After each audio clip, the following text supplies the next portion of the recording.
Hola, hola y bienvenidos a otro video más con su físico de confianza.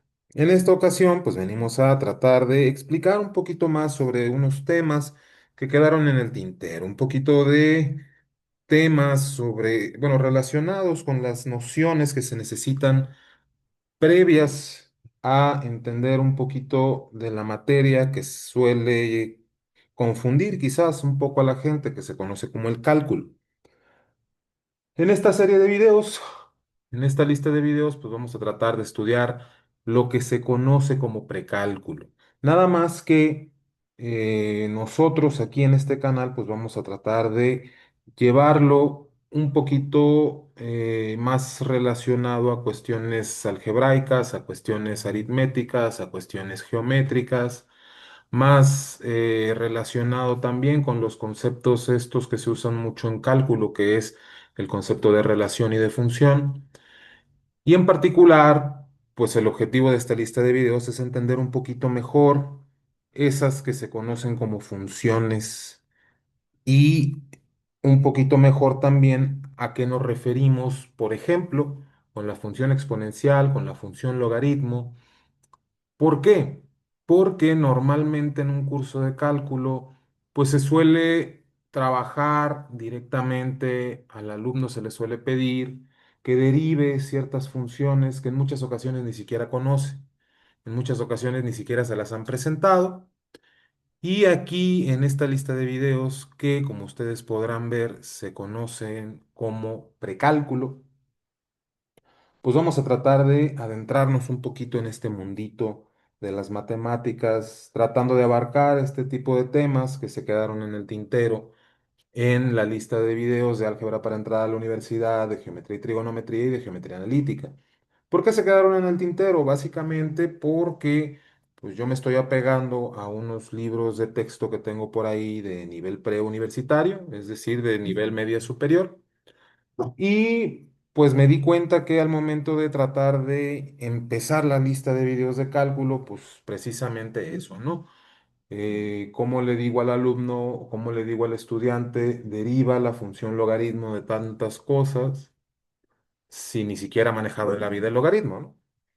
Entonces, por esa razón, aquí vamos a tratar de, pues eso, tratar de profundizar un poquito más sobre los conceptos necesarios, ¿no? Entonces, en el video, en uno de los videos de la lista de geometría y trigonometría preuniversitaria, hablamos nosotros de lo que se conoce como la recta de los números reales, ¿no? También lo utilizamos nosotros cuando iniciamos en la lista de videos asociada a pues asociada a la geometría analítica. Y decíamos, mira, aprovechémonos nosotros de los postulados de Euclides, que nos dicen que dos puntos definen una recta, y entonces aquí, en esta recta, vamos a abstraernos lo más posible, vamos a tratar de entender esto de la manera más abstracta posible, y así vista la pura recta, pues nosotros nos vamos a dar cuenta que pues que bueno, ahí está la recta, tan bonita, todo lo que tú quieras, pero pues no me dice mucho, ¿no? Entonces, para poder hacer que esta recta me diga algo, necesito marcar dos puntos. Entonces, vamos a decir que tenemos este par de puntos. Entonces, yo puedo dar uno como punto de referencia, a partir de donde vamos a poder empezar a medir, y a ese le vamos a llamar cero.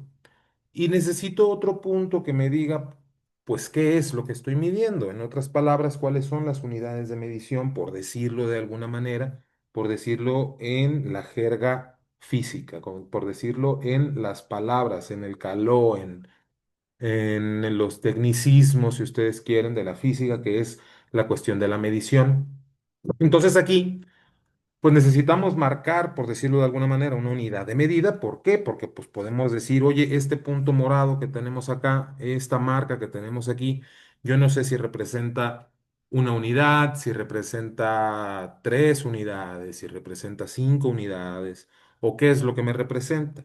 Entonces, este otro punto, típicamente, pues le vamos a llamar uno. No sé exactamente cuánto mida de aquí a acá, pero esa es mi unidad de medida. De ahí ya a partir de ahí cualquier punto de la recta nos simplifica, por decirlo de alguna manera, o ya nos representa algún número midiendo precisamente cuántas veces cabe este intervalo entre, por ejemplo, este otro punto. El que está en blanco, entonces tenemos el cero y esta longitud, ¿cuánto mide comparada con esta longitud? Entonces, para saber exactamente cuánto mide, pues nomás tomamos la división, lo que mide de aquí a acá, entre lo que mide de aquí a acá, y ya con eso sabemos, ah, bueno, esto de aquí es una unidad, pues lo volvemos a poner hasta acá, acá tendríamos más o menos el 2 y más o menos aquí tendríamos entonces el 2,5. Entonces, así más o menos podemos entender esta recta de los números reales. También, bueno, pues si de aquí a acá mide uno, para identificar el punto que está del otro lado a la misma distancia, le pondremos los números negativos. Y entonces ya podemos llenar como tal toda la recta a partir de los números. Y decíamos que los números, pues nos van a servir precisamente para identificar, por decirlo de alguna manera, cada punto con un número y cada número con un punto. Entonces, dicho esto, si nosotros cambiamos la escala de nuestra recta, la escala de medición, entonces podemos decir, ah, mira, aquí está el cero, pues lo vamos a dejar donde mismo, aquí está el cero, y ahora aquí está el uno. Bueno, pues entonces esta misma marca que tenemos acá en blanco, pues va a tener otro número que le corresponda. ¿Por qué? Porque ahora caben más veces este hasta llegar a la misma marca. Bueno, aquí quedó muy grande, ¿no? Entonces aquí ya nosotros nos hacemos una idea. Mira, no es lo mismo manejar los puntos de referencia, el punto de donde empezamos a medir y el que nos da la unidad de medida, si los ponemos muy separados o si los ponemos muy juntos. ¿Qué pasa? Pasa entre otras cosas, que cuando los tenemos así un poco separados, pues más o menos estamos intentando no perder el detalle de lo que pasa aquí en medio. Estamos intentando decir, mira, aquí en medio va a pasar algo que pues a lo mejor lo vamos a necesitar. Y cuando los ponemos un poco más juntos, pues básicamente lo que estamos diciendo es que nos interesa cómo o el comportamiento de algo en una perspectiva un poco más amplia, a lo que se le suele decir en una forma más global. Muy bien. Ahora, ya que tenemos esto, pues podemos identificar más o menos, pues que a las mismas unidades de medida que en otro de los videos le llamábamos las marcas de los ejes. En efecto, estos ejes nos permiten a nosotros identificar los números enteros. De manera que, por ejemplo, aquí tendríamos los números enteros hasta el 8 y acá tendríamos del menos uno, menos 2, menos 3, menos 4, menos 5, etcétera, etcétera, etcétera. Muy bien. A partir de aquí, yo no lo voy a tratar de definir, no lo vamos a tratar de definir, simplemente los vamos a intentar identificar, que tiene que ver con los números como tal que entendemos. A partir de esta recta, por decirlo de alguna manera, no es formalmente así, pero la idea es que se entienda un poquito que hay ciertos números que son relativamente fáciles de entender y por relativamente fáciles me refiero a que son con los que más tenemos experiencia en el día con día. Y esos números se conocen como los números naturales. Estos números naturales se suelen denotar por una letra N, un poquito así como con doble barra en algún punto. Pues básicamente consisten, sin ser una definición formal, pues básicamente consisten en los números que nos sirven para contar.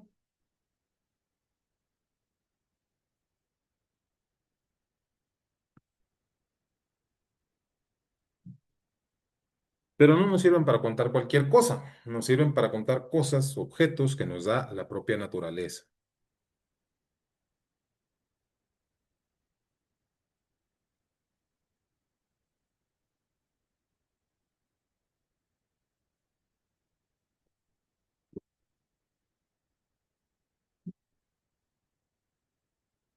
Y porque nos da la naturaleza, me refiero a que nos lo da de manera directa. Por ejemplo, un árbol nos da una determinada cantidad de manzanas, nos puede dar 50 manzanas, 10 manzanas, 5 manzanas, pero no nos puede dar media manzana y no nos puede dar un cuarto de rama de árbol. Análogamente, tampoco es como que al árbol le podamos decir es que le falta darnos tantos y por lo tanto nos está dando menos 5 manzanas. No, no, no, eso no. Entonces los números naturales sí nos dicen, mira, ¿sabes qué? El árbol nos da 30 manzanas, por decirlo de alguna manera. O bien podemos decir, ah, mira, aquí hay un hoyo. Aquí en la arena de la playa podemos hacer un hoyo. Correcto. Y habrá quien me diga, bueno, pues puedo hacer medio hoyo. Bueno, pues es que si es, eso es una manera de hablar, pero no. Un hoyo no puedes identificar medio hoyo, y menos en la arena de la playa. También nosotros podemos decir, mira, ¿sabes qué? Nació una flor de una semilla que está sembrada. Sí, pero no nació una cantidad, por decir algo, no tenemos aquí raíz de dos flores. Entonces, más o menos esta es la idea de los números naturales. Y aquí naturalmente podemos identificar a los números naturales que están en estas marcas a la derecha de la recta esta. A la izquierda de la recta, y por a la izquierda me refiero a este numerito que está aquí, que es la referencia. A la izquierda de esa referencia tenemos a los que se conocen como los números negativos, que si incluimos al cero, obtenemos lo que se conocen como los números enteros. Y se suelen denotar por una letra Z. Y los números enteros, pues eso sí, nos incluye a los números naturales,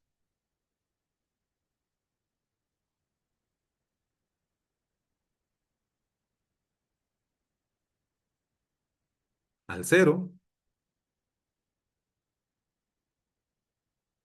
y a los negativos.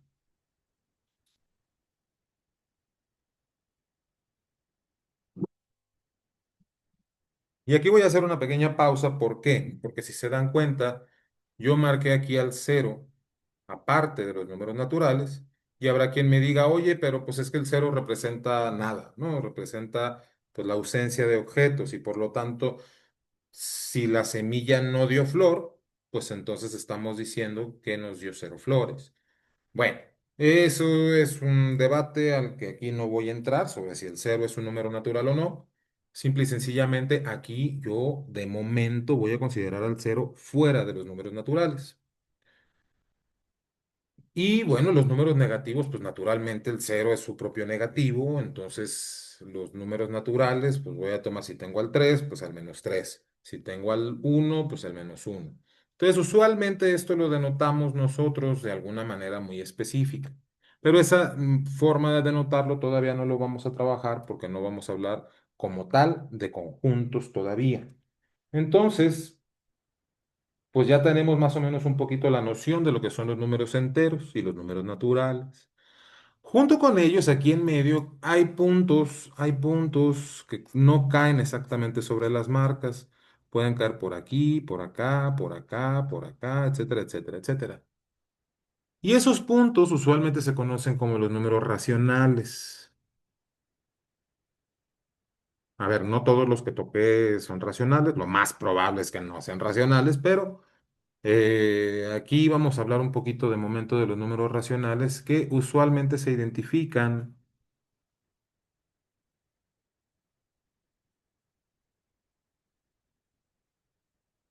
como fracciones. Y esto es, a ver, ahí está. Y esto es números de la forma P entre Q, donde P y Q son enteros y Q no es cero. Esto es importante porque dentro de las matemáticas no existe la división entre cero. No significa que se vaya a infinito, significa que no existe la división entre cero. No hay. No hay nada que se obtenga de dividir un número entre cero. No hay, no. Hay muchos que dicen, ah, es que se va a infinito. No, no, eso no es así. Eso viene más adelante, ya que hablemos un poquito de funciones, esa idea de que se va a infinito, pero la realidad es que no. Es que cuando nosotros tratamos de dividir, si dividimos entre cero, ese cociente no es un número. No cae dentro de ningún conjunto de números que yo conozca. A lo mejor pues por ahí habrá alguien que diga, no, sí, sí existen, pero pues mejor que lo expliquen allá, porque yo de momento no he visto. A lo mejor no me he metido lo suficiente, pero de momento no he visto la noción de pues, la división entre cero, ¿no? Y bueno, ya que tenemos estos números de los números racionales, retomo un poquito lo que dije hace un momento sobre que muy probablemente las marcas que yo puse en la recta de los números reales no sean números racionales. ¿Por qué? Porque hay otro conjunto de números que se conocen como los números irracionales. Este conjunto de números irracionales no incluye, bueno, no se suelen denotar de alguna forma en particular. En el caso de los números racionales se denotan por una letra Q. En el caso de los números enteros se denota por una letra Z. En el caso de los números naturales por una letra N. En el caso de los números irracionales no tienen una letra como tal para identificarlos. Y estos son precisamente aquellos números de la recta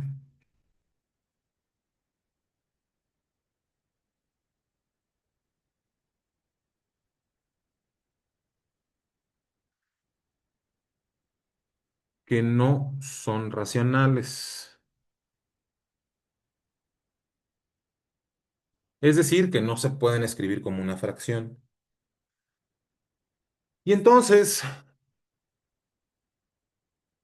¿cómo le hacemos? Bueno, primero que nada, vamos dando un poquito de ejemplos de estos números naturales. Nosotros decíamos, mira, en el caso de los números naturales tenemos al uno, tenemos al 2, tenemos al 3, tenemos al 4, al 5 y así me voy, ¿no?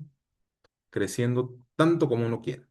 En el caso de los enteros, decíamos, incluimos al cero, incluimos a los naturales y a sus negativos. Entonces vamos a tener al cero, al uno, al menos uno, al 2, al menos 2, al 3, al menos 3 y así me voy, ¿no? En el caso de los números irracionales, pues ¿qué números podemos tener? Pues si nos damos cuenta, si Q es igual a uno, naturalmente tenemos a todos los enteros. ¿Por qué? Porque si dividimos entre uno, pues simplemente obtenemos la parte de arriba, y eso ya lo sabemos. P entre Q, si Q es uno, pues entonces nada más nos quedamos con P. Y por lo tanto incluimos aquí a los enteros, al cero, al uno, al menos uno, al 2, al menos 2.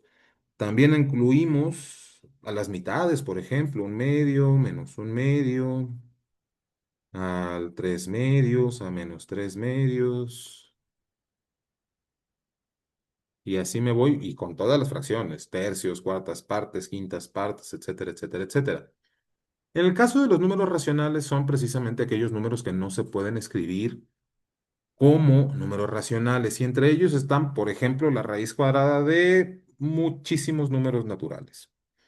En particular, aquellos números que su raíz cuadrada es un número natural, se conocen como cuadrados perfectos. En el caso en el que no sea un número natural, vamos a tener un número irracional. Por ejemplo, raíz de 2. Raíz de 2 es un número irracional porque 2 no es el cuadrado de ningún número. Raíz cuadrada de 3 también es un número irracional porque no es el cuadrado de ningún número. Raíz cuadrada de 4, ese sí es 2, pero raíz cuadrada de 5 ya no. Tenemos a los negativos de estos, raíz cuadrada de 2 menos raíz cuadrada de 3 menos raíz cuadrada de 5. Tenemos otros tipos de números que se van a usar bastante, que son el número pi, por ejemplo. Tenemos un número también que se conoce como e, que es lo que también se conoce como la base del número natural. Se conoce también una constante por ahí llamada, se le suele denotar por la letra gamma, que para quien le interese, vamos a tardar un bastantito tiempo aquí en este canal para tratar de identificar a qué nos referimos con esta letra gamma, que se conoce como la constante de Euler o la constante de Euler-Mascheroni. Y bueno, hay muchos, muchos números irracionales. Y si juntamos a los números irracionales con los números racionales, obtenemos los que se conocen como números reales. Estos números reales, que se denotan con la letra R, estos pues básicamente son todos aquellos números que incluyen a los números irracionales y los racionales.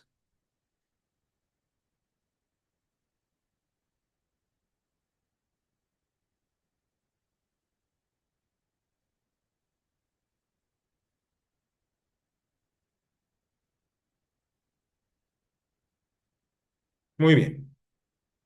Y aquí, pues el que se les ocurra, ¿no? El número que se les ocurra dentro de la recta de los números reales, pues en efecto es un número real. Entonces, estos números que tenemos a los naturales, a los enteros, a los racionales, a los irracionales, a los reales, cumplen ciertas propiedades. Ya sabemos nosotros que en cualquiera de estos números, en cualquiera de este conjunto de números, pues vamos a tener nosotros ahí operaciones binarias, ¿no? Ujú. Dentro de las operaciones binarias, en general, pues tenemos lo que se conoce como la suma y la multiplicación, la suma y el producto. Propiamente hablando, la operación de suma se conoce como adición y su resultado se llama suma. Y la otra operación se conoce como multiplicación y su resultado es el producto. Pero da igual. Para propósitos del día con día y para propósitos en general de cuando uno habla dentro del mundillo de las matemáticas y de la física, pues típicamente uno se refiere al resultado, uno habla de la suma, uno habla del producto, y a veces a uno lo que le interesa cuando uno habla del producto de la suma es precisamente lo que está ocurriendo con lo que estamos sumando y con lo que estamos multiplicando. Entonces, nos damos cuenta que hay dos grandes operaciones básicas que se conocen como la suma y la multiplicación, o el producto.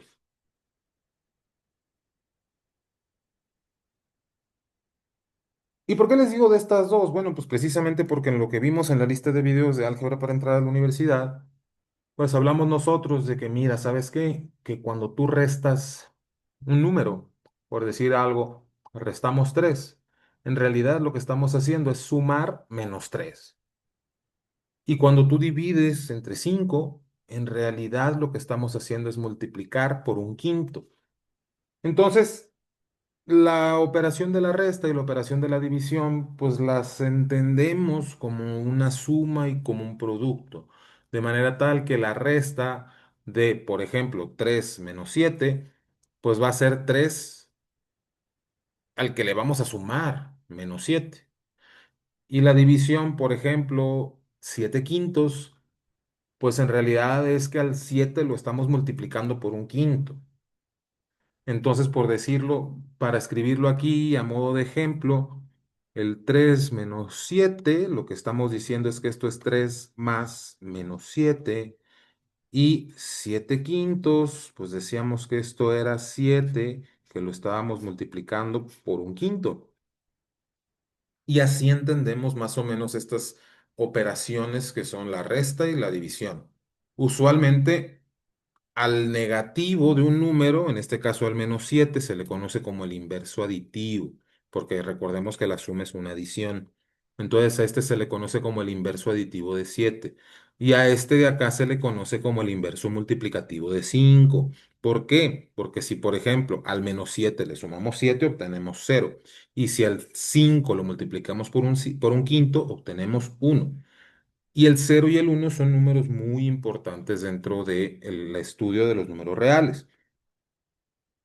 Entonces, precisamente como lo que estamos haciendo es sumar el inverso aditivo o multiplicar por el inverso multiplicativo, a este tipo de operaciones que se les suele llamar resta y división,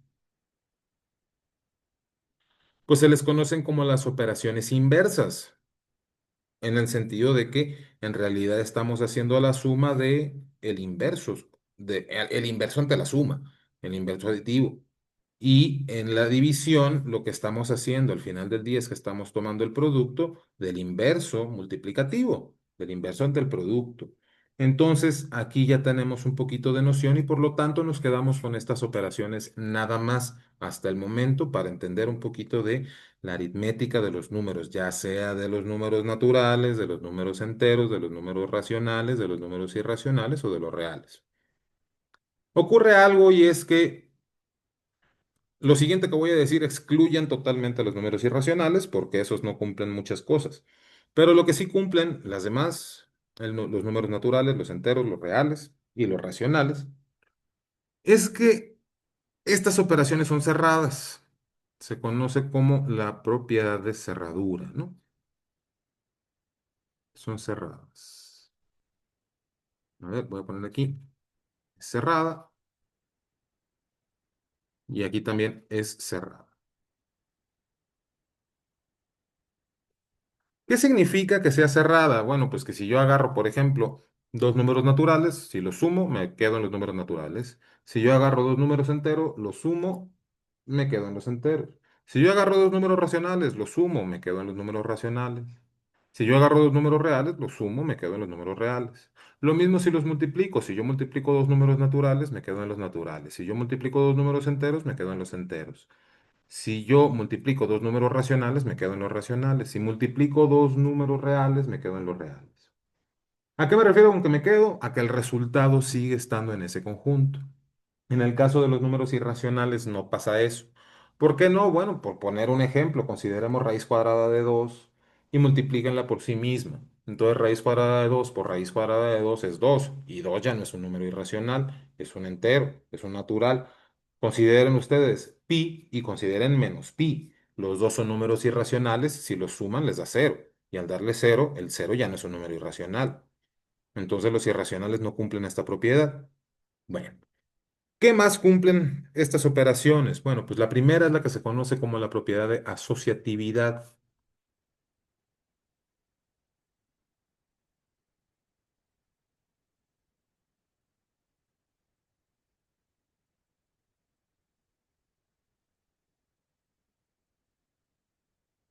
¿Qué significa esto de asociatividad? Pues básicamente que podemos poner paréntesis, ¿no? Es básicamente la idea de la asociatividad. ¿Qué nos dice esto? Pues para ponerlo aquí con ejemplitos, precisamente porque esto se trata de matemáticas preuniversitarias, es que si ustedes suman o restan, por ejemplo, 2 más 5 más pi, y si primero suman estos, pues en principio les tiene que dar lo mismo que si primero suman lo otro. Entonces esto, lo que pasa en realidad es que la suma la conocemos para dos numeritos. La suma nada más la conocemos para dos numeritos. Y esta propiedad de asociatividad nos dice que podemos seguir sumando. ¿Cómo? Pues básicamente, si nosotros queremos sumar un tercer número, no importa cuál par sumemos primero. Nosotros podemos sumar primero los primeros dos y lo que nos dé, le sumamos pi, o bien podemos sumar los últimos dos y lo que nos dé, le sumamos dos. Y el resultado tiene que ser el mismo. Y es precisamente esta propiedad la que nos permite quitar paréntesis cuando estamos sumando.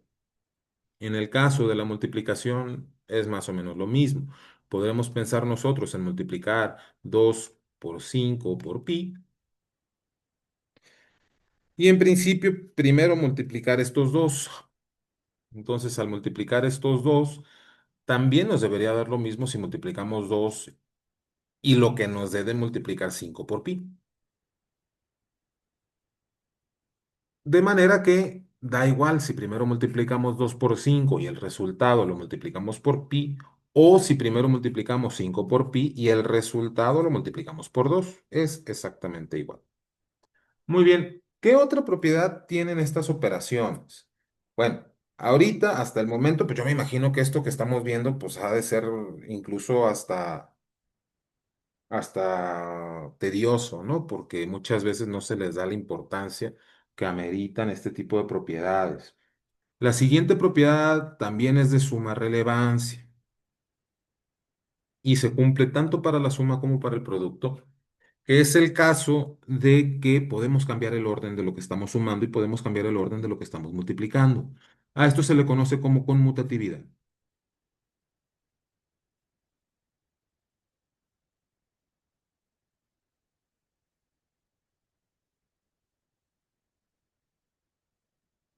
¿Qué nos dice esto? Pues básicamente que podemos conmutar, que podemos cambiar de orden.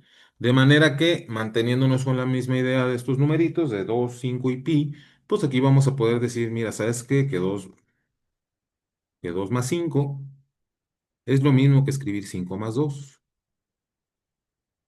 Ustedes pueden hacer la cuenta directamente, sabemos que esto es 7, pero lo importante no es el resultado, sino lo importante es ver que en efecto podemos cambiar el orden.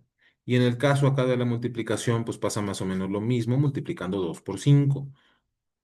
2 por 5 pues es lo mismo que 5 por 2. Y de nueva cuenta, pueden ustedes hacer la cuenta, llegar a que en efecto 2 por 5 es 10 y 5 por 2 también es 10, pero lo que importa no es eso, lo que importa es que podemos cambiar el orden. ¿Por qué? Bueno, pues más adelante, en otra lista de videos, en otras varias listas de videos, vamos a ver otro tipo de estructuras en donde la multiplicación no se puede cambiar de orden. Aquí sí, dentro de la recta de los números reales sí lo podemos hacer y es de suma relevancia. La cuarta propiedad, que también es de bastante interés, tanto para la suma como para el producto, es que tiene neutro.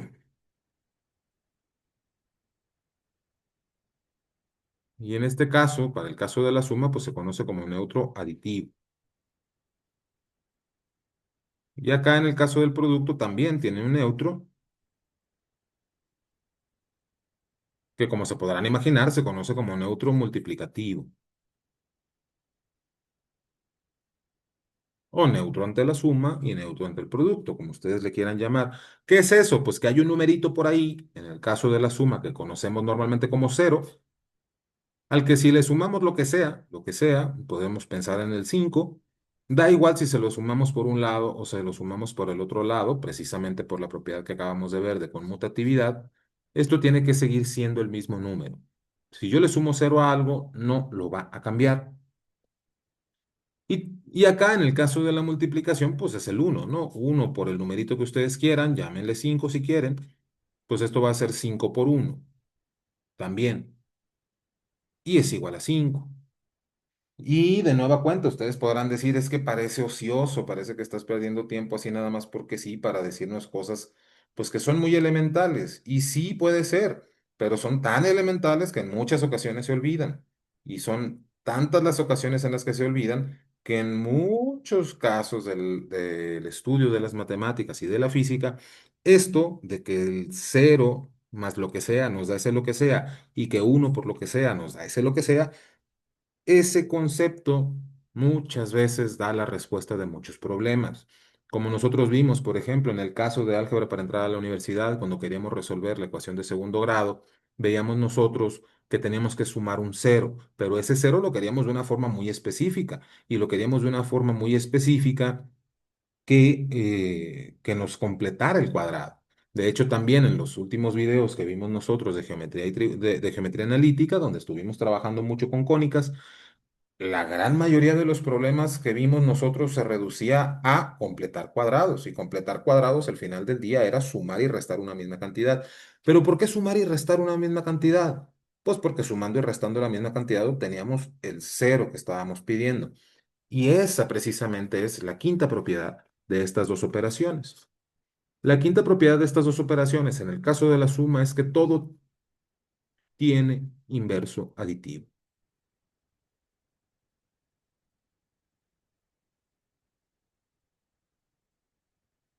En el caso del 5, ¿qué es un inverso aditivo? Pues precisamente aquel número que si ustedes lo suman al que ustedes tienen, o sea, ustedes tienen un número cualquiera, le suman uno en particular y ese que lo suman en particular les tiene que dar el neutro.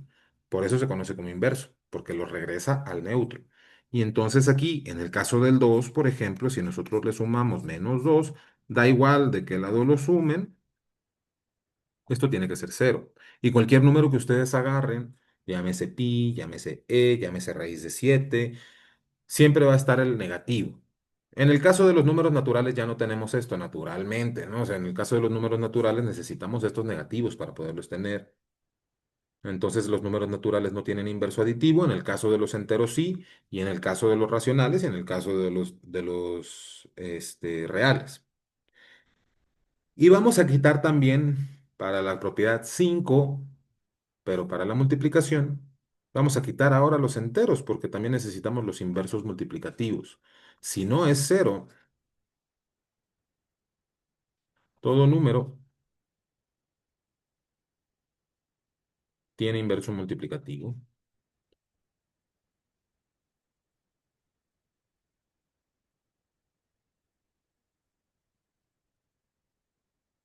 ¿Y eso qué es? Pues en efecto necesitamos la fracción de manera tal que al multiplicarse, por ejemplo, 2 por un medio, pues nos da uno, que es precisamente, dado el número que ustedes quieran, el inverso multiplicativo es aquel número que multiplicado por el que ustedes tienen, de uno. Y por eso no podemos tener al cero. Entonces aquí, si nosotros planteamos 2 y lo multiplicamos por un medio, pues esto es lo mismo que multiplicar un medio por 2 y esto es uno. Entonces la idea es que nos regrese precisamente al inverso multiplicativo con la multiplicación. Muy bien, ya tenemos aquí muchas propiedades de los números y si se dan cuenta, desde acá arriba, la idea de la cerradura, la idea de que la suma y el producto sean cerrados, excluye ya a los números irracionales. En el caso de los números irracionales, pues no podemos tener cerradura. Les decía, raíz de 2 es un número irracional. Si ustedes lo multiplican por sí mismos, se quedan con 2 y ese ya no es irracional. Si ustedes agarran pi y agarran menos pi, lo suman, les da cero y cero no es irracional. Entonces, aquí ya excluimos a los irracionales. La asociatividad es así la cumplen. La conmutatividad también se cumple. El neutro aditivo ya me excluye los números naturales porque los números naturales no tienen al cero aquí en esta lista de videos. A lo mejor en otro lugar pueden ver ustedes que los naturales sí tienen al cero. Y de hecho nosotros más adelante en otra lista de videos vamos a necesitar utilizar la noción de que el cero sí está en los números naturales. Acá, en el caso del neutro multiplicativo, pues básicamente nos dice que por ahí está el uno. También ahora hablamos en la quinta propiedad que tienen estas operaciones, es que tienen inverso aditivo y eso ya nos excluye totalmente a los naturales porque necesitamos a los negativos y necesitamos pues naturalmente a los enteros.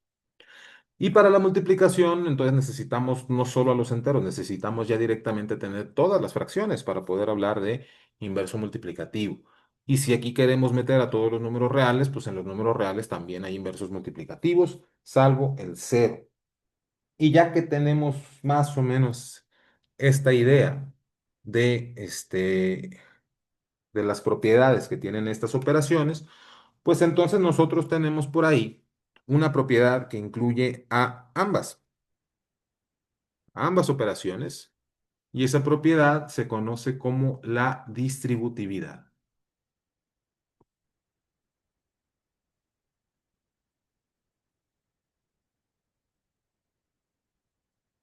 Y esta propiedad de distributividad es pues lo que en la lista de videos de álgebra para entrar a la universidad se vio como multiplicación de polinomios o como factorización por factor común. De manera que esto que está aquí nos dice, mira, ¿sabes qué? Si tú agarras cualquier número, el que tú quieras, y lo multiplicas por la suma de otros dos, esto es lo mismo que tomar la multiplicación de los primeros y sumarle la multiplicación de los demás, o sea, del primero en el paréntesis por el de afuera y luego sumarle la multiplicación del de afuera por el segundo del paréntesis. Esto ustedes pueden hacerlo directamente con su calculadora y verificar que en efecto se cumple para estos tres números. Esto se cumple para cualquier terna de números que ustedes agarren. Si el 2 no les gusta el 2, pongan cualquier otro número. Si el 5 no les gusta, pongan cualquier otro número. El 9 no les gusta, pongan cualquier otro número. Esta igualdad se va a cumplir. La idea es que este multiplica a este y luego este multiplica a este, de manera que así se obtienen estos que están acá.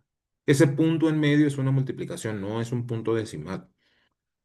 Es más, para que no quede duda de lo que estamos diciendo, vamos a ponerle aquí unos paréntesis y vamos a ponerle acá otros paréntesis. Ahí está. Aunque se vea más feo, ahí está.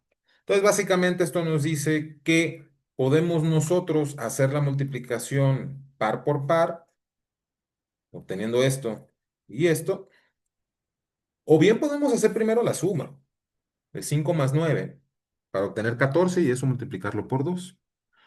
En cualquiera de los dos casos, aquí tenemos 5 más 9 que nos da 14 y al multiplicarlo por 12 pues esto da 28. Y acá al lado derecho lo que ustedes tienen es 2 por 5 que es 10 más 2 por 9 que es 18 y de nueva cuenta les da 28. Entonces, pues básicamente esa sería la idea de estas propiedades que tienen estas operaciones. Les repito, parece ocioso tratar de analizarlos, tratar de estudiarlos, etcétera, etcétera, etcétera. Pero en muchas ocasiones se olvida y es de suma relevancia. Entonces, pues ya tenemos esto. Ya tenemos esto, ya conocemos un poquito de lo que se entiende por las operaciones. Y a partir de aquí, ya que se estudia un poquito de estas propiedades que tienen la suma y el producto en, pues básicamente los números reales o los números racionales, ya los demás ya los dejamos atrás, ya nos quedamos exclusivamente con los racionales o con los reales. Y para propósitos de esta lista de videos, nos vamos a quedar exclusivamente con los números reales, que ya de por sí incluye los números racionales. Entonces, pues ahora sí vamos a ver cómo poner en práctica esto que está acá. ¿Cómo? Pues por medio de ejemplos.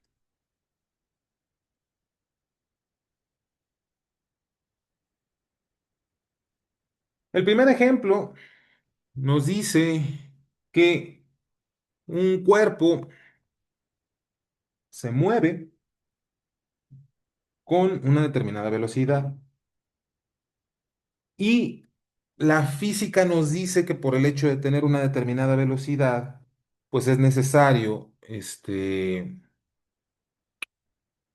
bueno, es necesario que tenga una determinada energía conocida como energía cinética.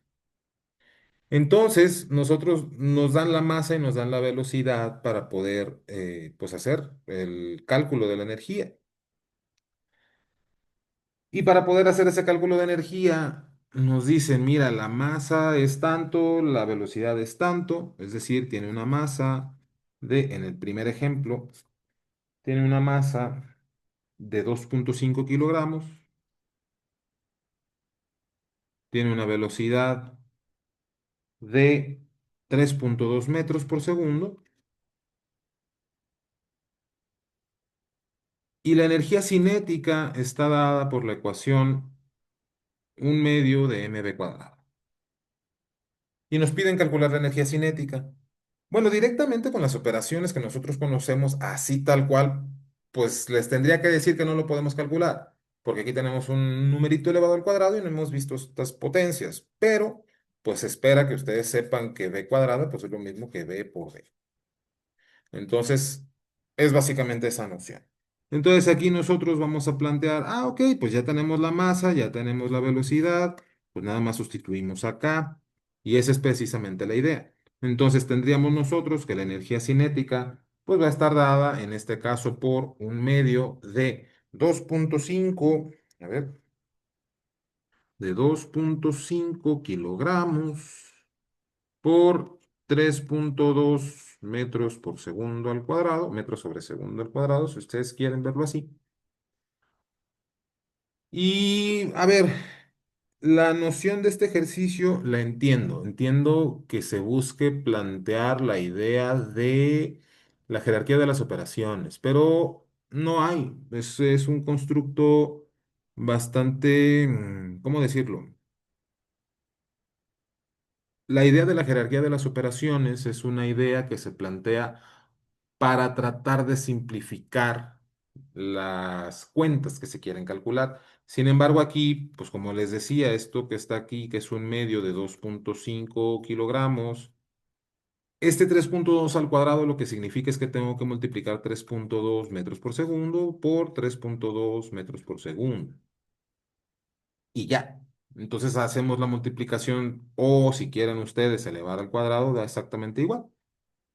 Nada más consideren que este cuadrado está afectando nada más a lo que está aquí adentro del paréntesis, no está afectando a lo que está afuera. Entonces este cuadrado hace la multiplicación de esto por sí mismo, nada más. Entonces, pues hacemos la multiplicación 2,5 por, bueno, por entre 2 o bueno, 1 medio. A ver, esto de aquí sería 1 medio que multiplica, y aquí tengo la calculadora precisamente para no equivocarme. 1 medio por 2,5 por 3,2 al cuadrado, ¿no? Y esto nos da 12,8. 12,8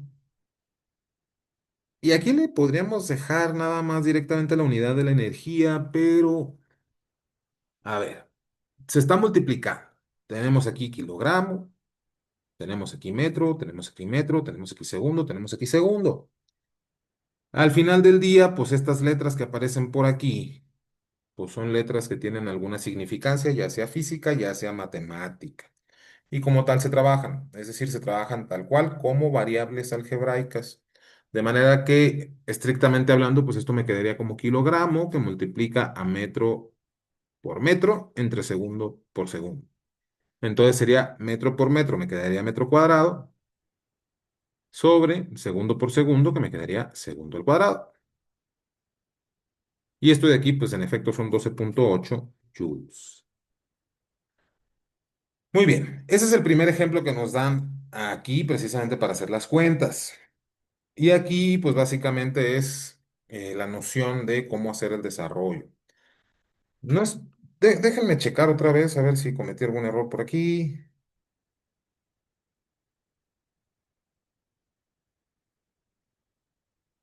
Pues parece que no. Bueno, ahora nos dan otra idea de ejemplo y es que nos dicen que un producto que está a la venta, pues se le hace un descuento, pero resulta de ser que hay una promoción y a ese producto que se le hace un descuento, primero ya estaba con un descuento del 20% y pues, la promoción dice que a eso hay que darle otro 10% de descuento.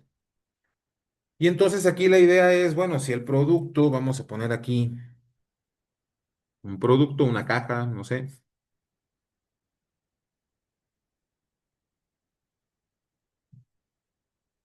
y esta caja tiene aquí una etiqueta que dice que tiene el 20% de descuento. Y luego por acá viene otra etiqueta que dice que hay que quitarle también el 10% de descuento sobre lo que ya tenía del 20% de descuento. Y aparte dice, mira, ¿sabes qué? Esta caja vale 500 pesos o $500 o la unidad que ustedes quieran. Pues como yo estoy en México, estoy hablando de pesos. Entonces, bueno, pues aquí la pregunta es, ¿cuál es el precio final de este producto? Bueno, el precio final de este producto pues parece ser sencillo de calcular, ¿no? Pero nada más hay que considerar que en las tiendas, cuando ustedes vayan a las tiendas y aparecen esto de un 20% sobre un 10% o un 10% sobre un 20% de descuento, no es el 30% de descuento. Y eso lo vamos a calcular aquí. ¿Por qué? Porque recordemos nosotros que si le estamos quitando el 20%, pues lo que nos dice eso es que si este producto vale $500, 500 pesos, y esto pues representa el 100% del precio, entonces el 20%, que es lo que nosotros queremos calcular, pues simplemente aceptamos que esto se mueve de manera lineal, de manera una recta, y básicamente, pues, ¿qué proporción es 20% del 10%? Pues eso sería 20 sobre 100. Y esto de aquí, pues es un quinto. Entonces, como tenemos el 20% de descuento, pues hay que quitarle el 20% de descuento, que sería la quinta parte de su precio. Muy bien. Eso, matemáticamente decimos, mira, en realidad lo que pasa es que este simbolito que está aquí, numéricamente este simbolito lo podemos, el 1%, pues lo que nos dice es que es 1/100. Uno de cada 100, que es lo que suelen decir, pero uno de cada 100 es uno entre 100. Entonces, pues ya tenemos más o menos la idea de lo que significa eso del 20%. Y entonces el 20%. En realidad lo que significa es 0,2 porque tengo que dividir 20 entre 100. Entonces 20 entre 100 es 0,2. Y esto numéricamente me dice, mira, el precio final, el precio que vamos a calcular, es que vamos a tomar estos 500 pesos, $500, da igual. Y esto lo tenemos que multiplicar por el 100% menos el 20%. Pero el 100% es uno. Y a esto le vamos a quitar el 20%, que es el 0,2. Y me dice, sobre eso que te quede, vas a tener que quitarle el 10%. Y eso es multiplicarlo por el 100%, que es uno menos el 10%, que es 0,1. Ahora voy a hacer la operación paso a pasito para dejar en claro que no es el 30%. ¿Cómo se hace eso? Bueno, vamos a considerar esta operación que es la que nos va a dar el precio final. Y entonces nosotros nos vamos a quedar con los 500 pesos que multiplican a uno menos 0,2. Y esto lo vamos a multiplicar por uno menos 0,1. No voy a hacer la resta ahorita. Lo que quiero yo es primero mostrar que no va a quedar 0,3. Es decir, no vamos a tener el 30%. Entonces, esto que está aquí, para hacerlo, pues aquí ya tengo asociada esta multiplicación. Entonces voy a asociar estos dos. Es decir, que esto de acá serían esos 500 pesos que va a multiplicar al producto de uno menos 0,2 por uno menos 0,1. Y voy a hacer esa operación que está entre corchetes. Entonces, eso que está aquí, pues nos va a quedar esos 500 pesos que va a multiplicar a, bueno, pues recordemos nosotros lo que nos dice la reglita esta de la distributividad, que si tengo algo que multiplica un paréntesis, pues va a ser este algo que multiplica el primero del paréntesis y luego el segundo del paréntesis. Entonces acá abajo yo tengo algo que multiplica un paréntesis.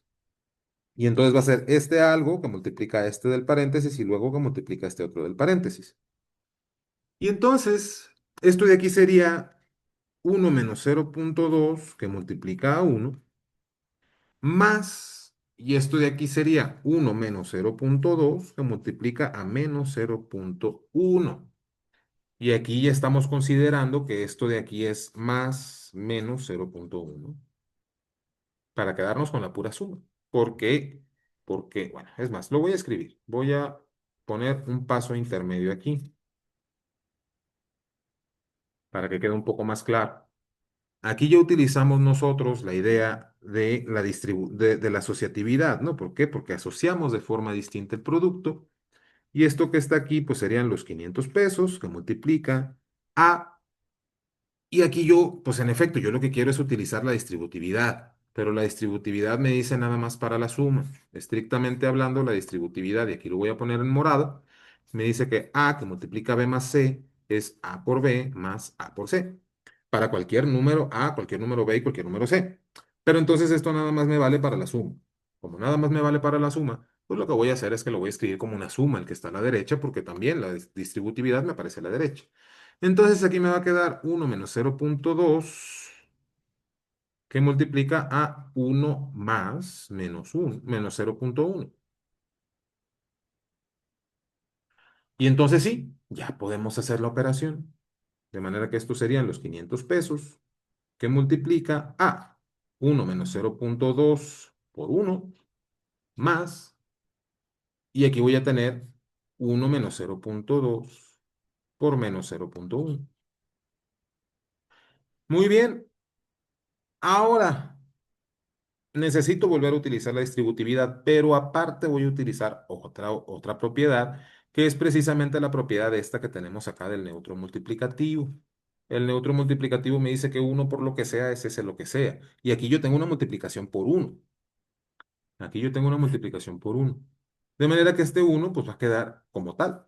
Quedándome entonces esto como perdón, como los 500 pesos que multiplican a uno menos 0,2 que multiplica a 1.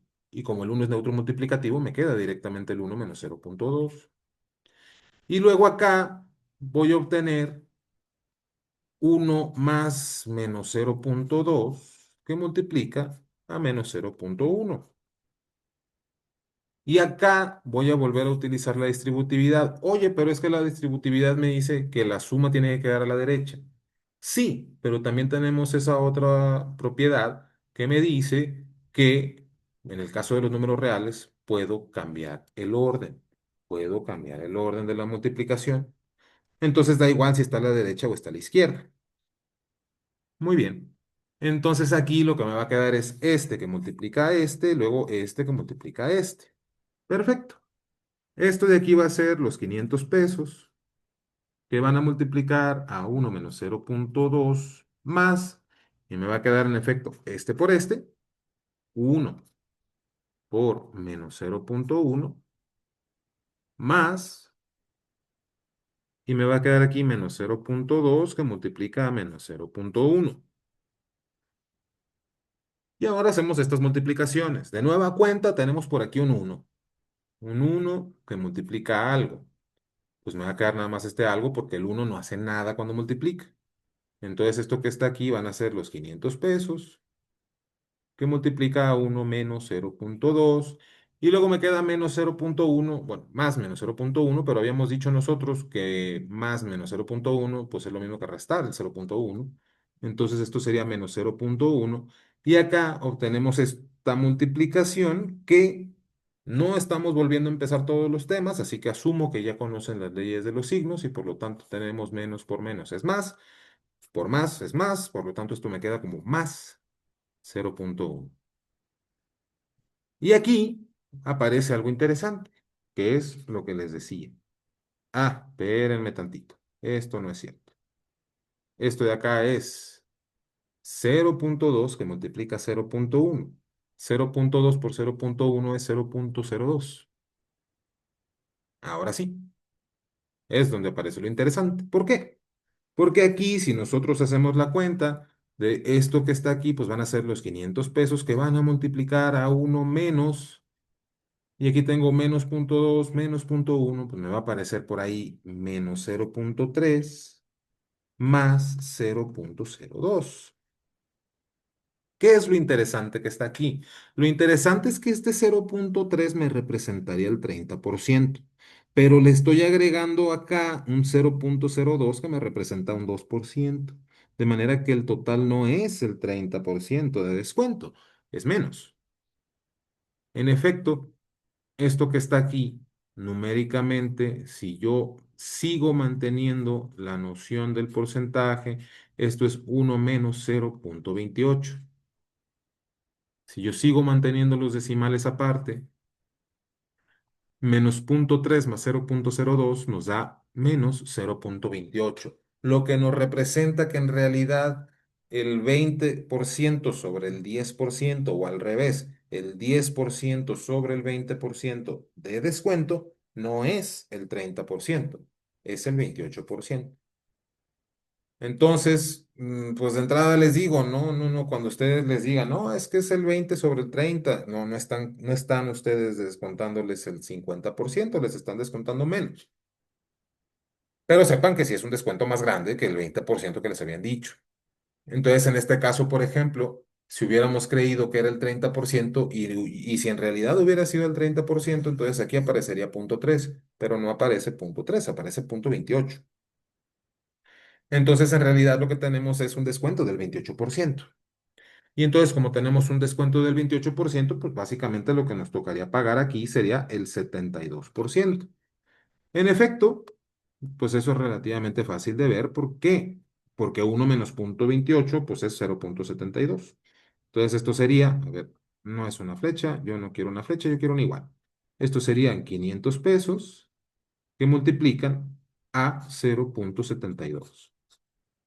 Y ahora sí, al momento de multiplicar 500 pesos por 0,72, pues lo que hay que pagar entonces son 360 pesos. Ese es el precio final de este ejercicio. Ese es el precio final que hay que pagar. Ahora, ¿es necesario hacer todas estas cuentas? Con la práctica ya no. Con la práctica ya no, ya pueden más o menos entenderlo. Y también es importante que conceptualmente entiendan que al momento de aplicar la distributividad, de poder encontrar el porcentaje final, pues si nada más se multiplicar este por este y este por este, entonces sí tuvieran el 30%, pero también hay que multiplicar este por este. Y eso modifica el 30%. Modifica básicamente con el 10% del 20%. Entonces, así es más o menos la noción, ¿no? Muy bien. Ahora, este, ahora la idea es que en el siguiente ejemplo se nos dice que en uno de los casos más sencillos de reproducción biológica, Pues hay lo que se conocen como cuestiones de herencia, ¿no? Los genes. Entonces vamos a pensar que hay una característica de una reproducción, no sé, una cruza de perros, pues, un niño que nace de un par de papás, y en ese proceso, pues hay un gen recesivo, un gen dominante, típicamente se les conoce de esa forma, pero pues vamos a pensar en general que tienen una mezcla de genes los dos, tanto el papá como la mamá. Y entonces, tanto como el papá, perdón, como tanto el papá como la mamá tienen una determinada carga genética, un pool genético, bueno, no pool genético, tienen una determinada carga genética, vamos a decir nosotros que para una característica, ay caray, ¿qué será? Bueno, para una característica cualquiera, eh, uno de ellos tiene un gen, que vamos a decir que es A. Si es mayúscula es dominante, si es minúscula es recesivo. Y esto que está aquí me representa que el papá o la mamá tiene ambos genes en algún determinado cromosoma. De manera que tiene una mezcla de ambos genes, tanto del recesivo como del dominante. Y la mamá también. Y la mamá también. Esto se suele denotar de esta manera cuando uno va a hacer el análisis, por decirlo de alguna manera, el análisis genético, y quiere uno detectar qué pasa con los genes de los hijos. Bueno, esto es una manera de denotar, vamos a poner una flechita así, que en alguno de los cromosomas tiene este y en el otro de los cromosomas tiene este. Y el otro pariente, bueno, el otro padre, pues más o menos similar. De manera que esto que está aquí nos va a llevar pues a una multiplicación de A con A, más una multiplicación de A con A. O sea, A mayúscula con A mayúscula, y tenemos otro que es A mayúscula con A minúscula, tenemos otro que es A minúscula con A mayúscula, y tenemos otro que es A minúscula con A minúscula. Y entonces aquí nos damos cuenta que en efecto hay uno, o sea, al momento de hacer la multiplicación, déjenme hacer la multiplicación paso a pasito, para no perdernos. Tenemos entonces que uno de los papás se puede representar como una suma porque tiene una mezcla de los dos genes, tanto el recesivo como el dominante, y el otro de los papás también tiene una mezcla de genes tanto recesivos como dominantes. En este caso, en esta mezcla de genes, si nosotros quisiéramos hacer esta operación puramente formal, se le dice, o sea, si nosotros quisiéramos pensar en esto como una multiplicación de cosas, nada más, como una multiplicación de números, y representamos por esa crucecita la multiplicación, entonces aquí lo que tendríamos es literalmente una multiplicación en donde algo está al paréntesis. Está dentro de un paréntesis y tenemos una suma en un paréntesis. Por lo tanto, esto, utilizando otra vez la distributividad, pues sería tomar el primero de los que está multiplicando y multiplicarlo por cada uno de los otros, de manera que esto nos quedaría este por A, más el mismo primer factor, se le conoce, por el segundo término del segundo factor. ¿Ok? Esto no es más, esto es por A minúscula. Y entonces otra vez tenemos la distributividad. Tenemos algo que multiplica un paréntesis, algo que multiplica un paréntesis. Y esto nos quedaría entonces de la forma A por A más A por A más A por A más A por A, en donde estoy utilizando este con este, que nos da este, luego este con este, que nos da este. Después, para el siguiente paréntesis, tenemos este por este, que nos da este. Y de último tenemos este por este, que nos da este. Entonces así tenemos esta proporción, por decirlo de alguna forma. Y aquí nos damos cuenta que nada más hay uno de los términos que tenemos aquí que solamente tienen el gen dominante, que la A mayúscula es el dominante y la A minúscula es el recesivo. Solamente hay uno de los términos que contiene el gen recesivo. y que no contiene el gen dominante. Y hay dos términos que contienen tanto el gen recesivo como el gen dominante. De manera que nosotros podemos entender esto como que uno de cada cuatro hijos solo tiene el gen recesivo.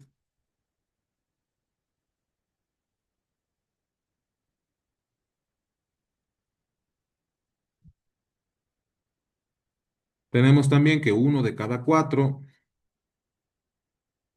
de los hijos solo tiene el gen dominante. Ujú.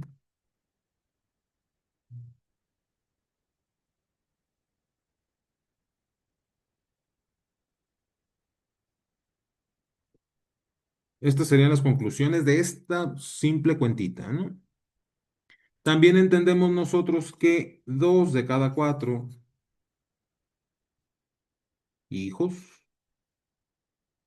tienen una mezcla de los genes.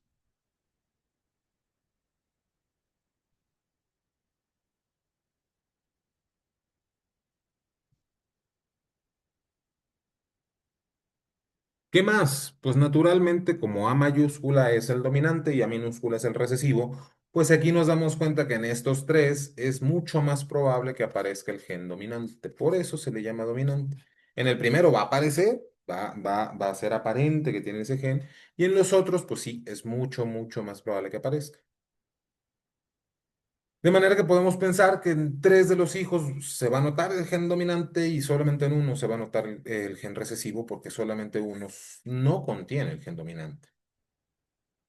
Entonces, bueno, esa es más o menos la idea y esto precisamente lo podemos entender como que un cuarto de la descendencia contiene solamente el gen recesivo, aquí que un cuarto de la descendencia solamente contiene el gen dominante y aquí que dos cuartos o bien un medio de la descendencia contiene la mezcla de los genes.